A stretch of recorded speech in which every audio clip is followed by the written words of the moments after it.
आप देख रहे हैं अमेज नाउ। विपक्ष की बहुत बड़ी मीटिंग हुई।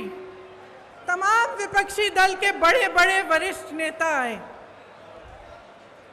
उसी दिन या अगले दिन प्रधानमंत्री जी का एक बयान आया और इस बयान में उन्होंने कहा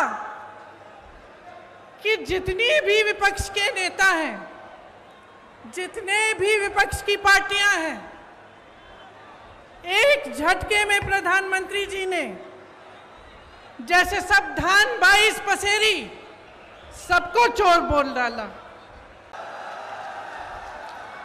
मैं आज ग्वालियर चंबल में आई के बड़ी खुशी भई।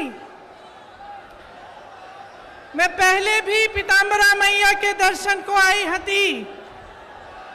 मोई दादी इंदिरा जी आपके क्षेत्र में आई हती। उनने मोए रानी लक्ष्मीबाई की कहानी खूब सुनाई हती।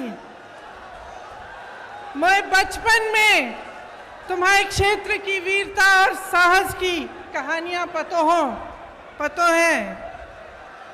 इतने दूर दूर से आई मेरी बहनन और भैया, आप सब लोगों का धन्यवाद। देखिए, मेरे मन में ये बात आई कि क्या हमारी राजनीति आज सिर्फ आरोप और प्रत्यारोप में फंस गई है? क्या इससे आगे भी कोई राजनीति हो सकती है? इससे बढ़कर भी हम कुछ ऐसी बातें कर सकते हैं जो जनता की मतलब की बातें हों। देखिए, भारतीय राजनीति की नींव स्वतंत्रता के आंदोलन से में डली थी। स्वतंत्रता का जो हमारा आंदोलन था उसे सत्याग्रह का नाम दिया गया था। तो सत्य की लड़ाई थी। तो हमारी पूरी राजनीति की जो नींव है वो उसी लड़ाई में है, तभी डली। तो हमारी एक परंपरा रही है हमारे देश की कि हम नेताओं में सभ्यता, सरलता, सादगी और सच्चाई ढूंढते हैं। हम चाहते हैं कि ऐसे नेता हो जिनमें ये स्वभाव हो। लेकिन आज परिस्थितियां बदल गई हैं। आरोप प्रत्यारोप, एक दूसरे की बुराई, हम मंच पे आते हैं, आपको गिनवा देते हैं कि इनके क्या गुण हैं और अवगुण हैं, वो हमारे गिनवा देते हैं। और मुझे अक्सर लगता है कि इस बीच जो जनता के असली मुद्दे हैं वो डूब जाते हैं। आजकल शोहरत, बड़े बड़े बिजनेस वालों को देश की संपत्ति सौंपने की राजनीति, अहंकार की राजनीति चलती है।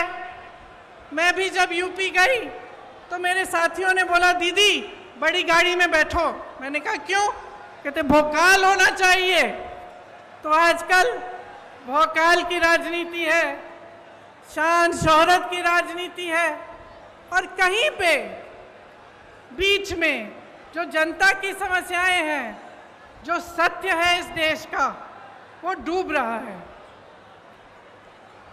यहाँ खड़े होकर ये कहना बहुत आसान है, दूसरों की आलोचना करना बहुत आसान है।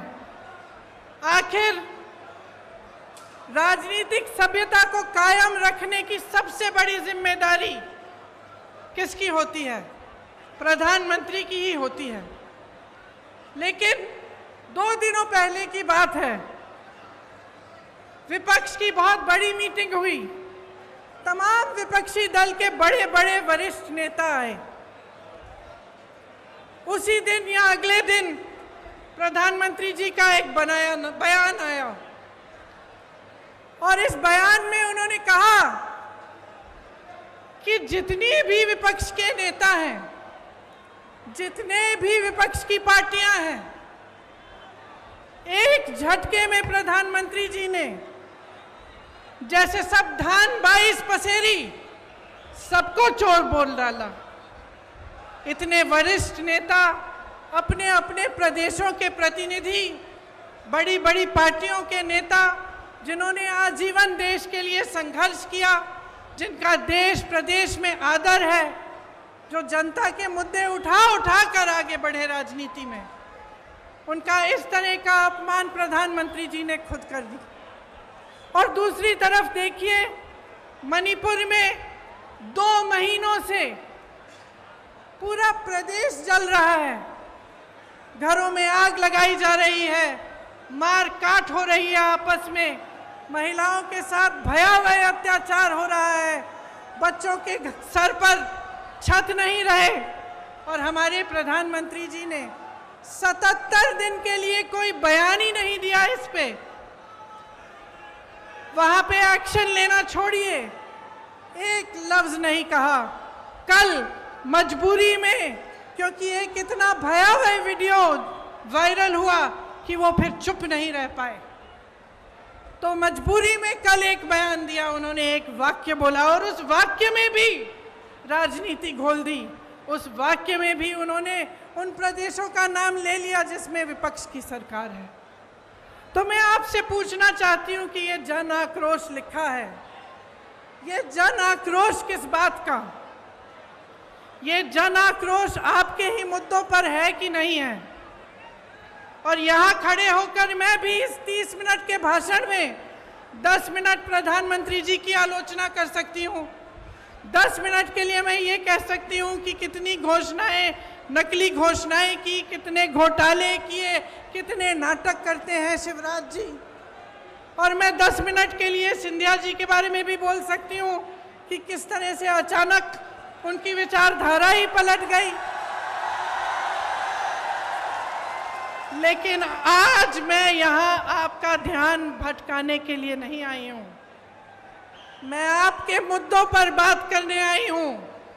और आज जो सबसे बड़ा मुद्दा है आपका, मैं जानती हूँ क्या है, महंगाई का मुद्दा है। आप देख रहे हैं अमेज नाउ।